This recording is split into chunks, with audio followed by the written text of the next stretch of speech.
guys, so my baby is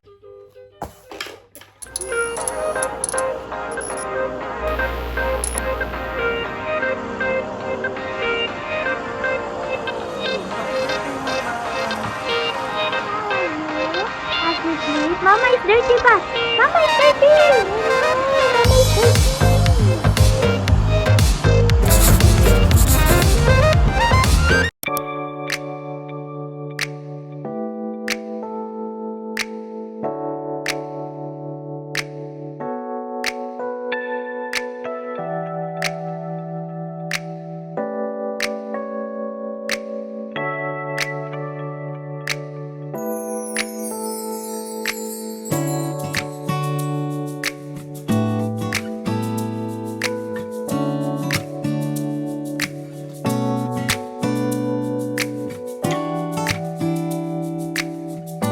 this is how you will eat the ice cream.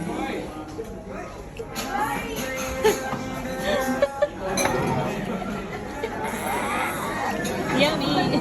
This is how you will eat. Use a chopstick. Good evening, everyone. So now we're here in our segment wherein I will talk about the saving principle that we will follow in 2023. So one of the principles that we are utilizing nowadays is tracking all our expenses. So before, as what I've told you, we are not so keen and meticulous with regards to our money or our expenses. But now that we become parents, we are so meticulous and very keen in everything that we do, in everything that we buy, or every money that come out in our wallet. So yes guys, before I am not tracking all my expenses. But what I've learned about finances books is that the first step of money success is tracking all your expenses. So I really appreciate it that in January, that's the first time really na nagtra-track ako sa mga expenses ko. So I found out that all my cash flows are not enough with our budgeting. So kailangan i-cut down yung ibang mga expenses that goes to other categories. So for example, ngayon ko lang na-identify that we need 5 cans of milk for my baby each month. 5 cans of 800 grams of milk. That's a 1 big can of milk sa baby ko. So before, I just bought cans and I'm not counting how many of it. But now, I really appreciate it that I'm tracking it down kasi nalalaman ko na dun pala pumupunta yung money namin. So, approximately before, wala talaga. Really, hindi namin tinatrack down kung saan pumupunta yung money namin. But now, I appreciate it kasi alam ko na yung money namin napupunta dito sa baby expenses, other is sa groceries, other sa transportation, other is sa dewa namin or sa electricity and water bills, kumbaga. So what is the importance or the essence of tracking your spending? So tracking down all your expenses. The good idea of having this tracking of your expenses is that you have a great picture of what or where your money goes. So paano natin ma-track down yung expenses natin? So everything that you buy, you need to put it on a list. Even maggamit ka ng Excel, even maggamit ka ng manual, paper and pen, it's enough. At least for the first month, you need to track all your expenses. So, doon mo malalaman kung ilan yung mga money na napupunta sa each category, whether sa utilities, magkano yung nagagastos mo, sa baby needs, magkano yung expenses mo doon, or sa iba pa mga categories. So, all of those categories must be a needs.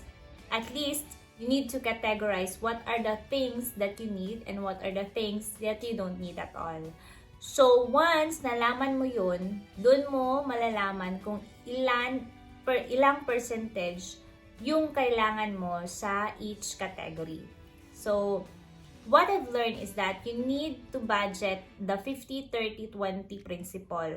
So, 20% must go to your savings account, 30% must go to your wants if you have enough money, and 50% will go to your needs or those things na bills, mga things na kailangan mo. So 50% of your income should go there.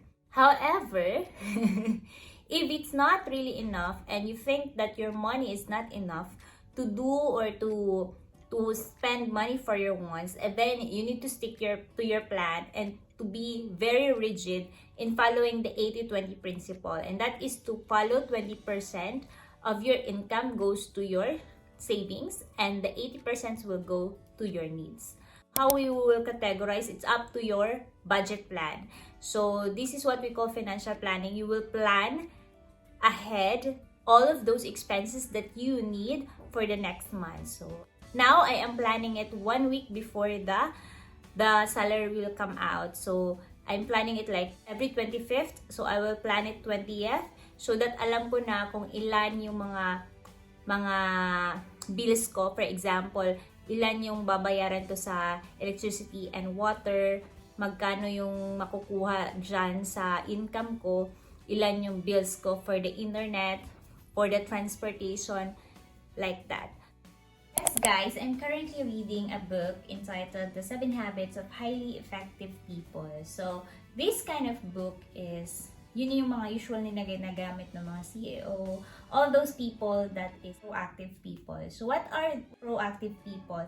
So, for my own understanding, proactive means these kind of people are those people na very successful because they have a different kind of perception. So, they are always looking for a positive aspect of an individual, even if that person is a negative person or very pessimistic.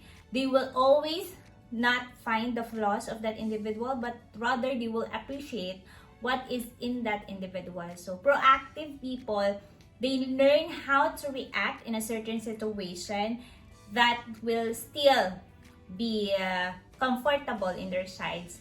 And even if the situation is very pangit na, but they still react in a very nice way. So I appreciate the time before when I went for an errand going to a bank, and then naulanan ako, and also the yung taxi driver, instead na going sa other side, napunta pa ako sa ibang side. So instead na mag-react ako in a very bad manner, it's an obnoxious situation for my side, but I try to deep breathe in, do deep breathing exercise, and just pause. I stop for a while, I do deep breathing exercise, and then after that, I react in a nice way still. Again, this is just an example of how proactive people must act. I know that I'm not still an expert of being a proactive person, but I'm trying, and I will always try to be a proactive person. So, being a proactive person, there is what we call center of influence, kumbaga. Center of influence means that these are the things that you can control.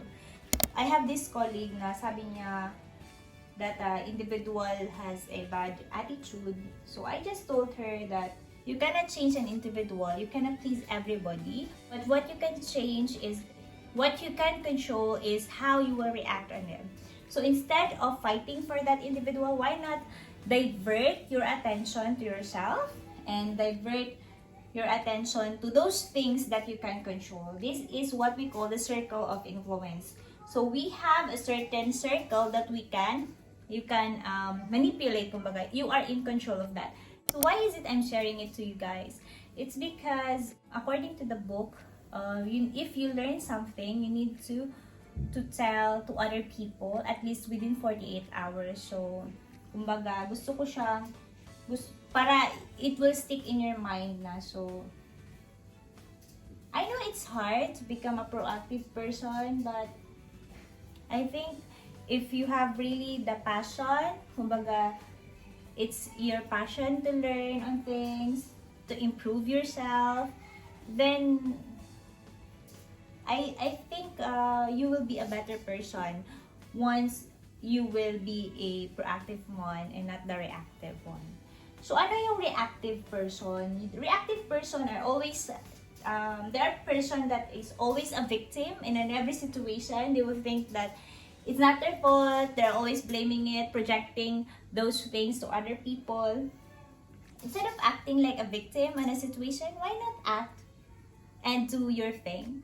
Why not act and, do the needful, know the necessary thing that will help in a certain situation.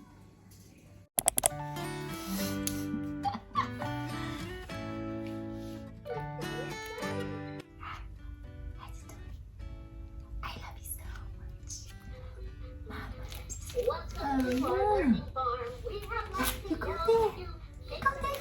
Go there. Yay! Go there. Good job. Oh, you answered the telephone?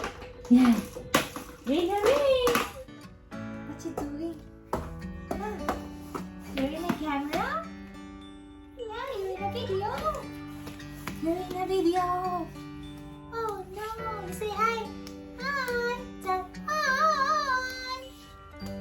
Tell hi. Say. Good evening, everyone. So I'm here with my baby, Raelynn Elliette. She's getting used to camera. So as you can observe to her, she is doing some like that. So she, according to the study, they are doing the gaga.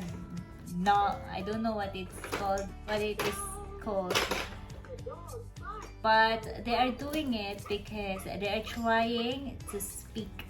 So even if it sounds so weird, let them do their thing and trust their instinct that sooner or later they will speak.